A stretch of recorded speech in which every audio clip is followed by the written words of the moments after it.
نحمده ونصلي ونسلم على رسوله الكريم أما بعد فأعوذ بالله من الشيطان الرجيم بسم الله الرحمن الرحيم لقد كان لكم في رسول الله أسوة حسنة وقال الله تبارك وتعالى في مقام آخر وما آتاكم الرسول فخذوه وما نهاكم عنه فانتهوا وقال النبي صلى الله تعالى عليه وسلم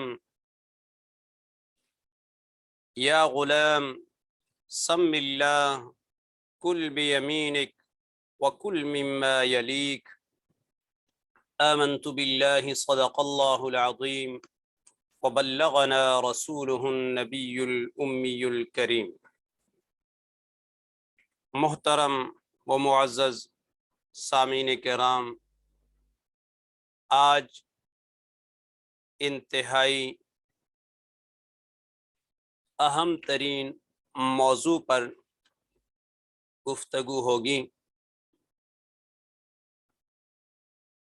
یہ وہ موضوع ہے جس کا تعلق ہمارے روزمرہ کے معمول سے ہے، یعنی کھانے کے آداب۔ چونکہ کھانا ہر انسان کھاتا ہے، اگر اس کھانے کو آداب کے تحت کھایا جائے تو وہ کھانا باعث برکت بھی ہے اور باعث ثواب بھی ہے، یعنی ہمارا کھانا کھانے کا عمل ہمارے لیے عبادت ہے اور ثواب ہے۔ کیونکہ رسول اللہ صلی اللہ تعالی علیہ وسلم نے ہمیں زندگی کے ہر شعبے میں، ہر موڑ پر ہماری رہنمائی فرمائی ہے۔ کھانا کھانے میں بھی رسول اللہ صلی اللہ علیہ وسلم نے ہماری رہنمائی فرمائی ہے، کھانا کھانے کا طریقہ بتا دیا۔ ابتدا میں ہاتھ دھونے ہیں، کھانے کے لیے آنا ہے، بیٹھنا ہے، دسترخوان بچھانا ہے، دسترخوان لگانا ہے، اپنی طرف سے کھانا ہے، سیدھے ہاتھ سے کھانا ہے، شروع میں بسم اللہ الرحمن الرحیم اللہ کا نام لے کر شروع کرنا ہے۔ اگر یہ نام بھول جائیں، شروع میں بسم اللہ بھول جائیں، درمیان میں بسم اللہ اولہ و آخرہ یہ کہنا ہے،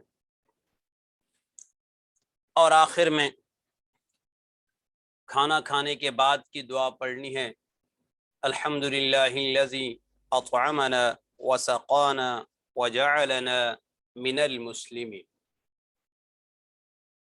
تو یہ ہمارا عمل بھی عبادت بن گیا، یہ عمل بھی کار خیر بن گیا، یہ بھی کار ثواب بن گیا، یہ بھی ہمارے لیے آخرت کا ذخیرہ بن گیا اگر ہم نے کھانا سنت طریقے کے مطابق کھا لیا، آداب کے تحت کھا لیا۔ تو رسول اللہ صلی اللہ علیہ وسلم نے زندگی کے ہر شعبے میں ہماری رہنمائی فرمائی ہے۔ آیت تلاوت کی گئی، لقد كان لكم في رسول الله اسوة حسنہ، البتہ تحقیق تمہارے لیے اللہ کے رسول کی زندگی میں بہترین نمونہ ہے۔ زندگی کے ہر شعبے میں رسول اللہ صلی اللہ تعالی علیہ وسلم ہمارے لیے بہترین نمونہ ہے۔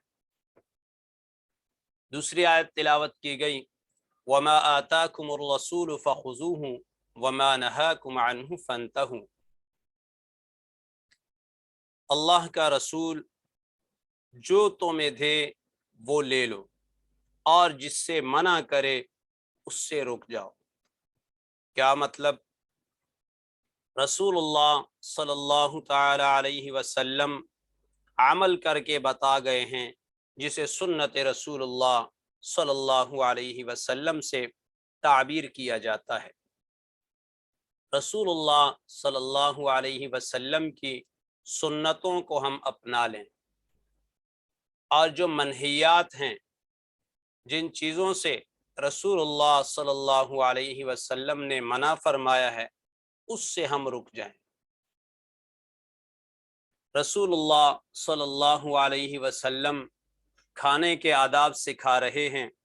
سم اللہ، کل بیمینک وکل مما یلیک۔ سم اللہ، اللہ کا نام لیں، شروع میں بسم اللہ پڑھیں، بسم اللہ الرحمن الرحیم پڑھیں، اللہ کا نام لے کر کھانا شروع کریں۔ کل بیمینک، سیدھے ہاتھ سے کھائیں، وکل مما یلیک، اور اپنی طرف سے کھائیں، پلیٹ میں اپنی طرف سے کھائیں۔ یہ کھانے کے آداب ہیں، رسول اللہ صلی اللہ تعالی علیہ وسلم نے ہمیں سکھائے ہیں۔ تو کھانے سے پہلے باقاعدہ طور پر کھانے کے لیے ہاتھ دھونا، دسترخوان بچھانا، کھانے سے پہلے بسم اللہ پڑھنا، اور اگر شروع میں بھول جائیں تو جس وقت یاد آئے اس وقت پڑھ لیا جائے، بسم اللہ اولہ و آخرہ۔ سیدھے ہاتھ سے کھانا، پلیٹ میں اپنے سامنے سے کھانا، بیٹھ کر کھانا، سر ڈھکنا، 3 انگلیوں سے کھانا، کھانا کھانے کے بعد اپنی انگلیوں کو چاٹنا، چھوٹے لقمے بنا کر کھانا، اور کھانا کھاتے وقت کسی بھی قسم کی آواز نہ نکالنا، تسلی اور سکون سے کھانا کھانا، جلدی جلدی نہ کھانا، کھانے کے درمیان میں باتیں نہ کرنا، ٹیک لگا کر نہ کھانا، پلیٹ سے باہر کھانا نہ گرانا، آخر میں کھانا کھانے کے بعد کی دعا پڑھنا۔ وہ دعائیں سن لیں اور ان کو ازبر کر لیں اور اپنے عمل میں لے آئیں۔ جب کھانا شروع کریں تو بسم اللہ الرحمن الرحیم، بسم اللہ الرحمن الرحیم، یہ دعا پڑھنی ہے۔ شروع میں بسم اللہ کہنا بھول جائیں تو جب یاد آئے اس وقت پڑھیں، بسم اللہ اولہ وآخرہ، بسم اللہ اولہ وآخرہ۔ اور کھانے کے بعد جب کھانا کھا چکے ہیں تو یہ دعا پڑھیں، الحمد للہ الذی اطعمنا وسقانا وجعلنا من المسلمین، الحمد للہ الذی اطعمنا وسقانا وجعلنا من المسلمین۔ یہ دعائیں 2 بار پڑھی گئی ہیں، دہرائی گئی ہیں بار بار، جن کا مقصد یہ ہے تاکہ ہم زیادہ سے زیادہ پڑھیں، سنیں اور ہمیں یاد ہو جائیں۔ تو یہ کھانے کے آداب ہیں، ان کو ملحوظ خاطر رکھ کر کھانا کھائیں، جو ہمارے لیے باعث برکت بھی ہوگا اور باعث اجر و ثواب بھی اور ذخیرہ آخرت بھی۔ وما علینا الا البلاغ المبین۔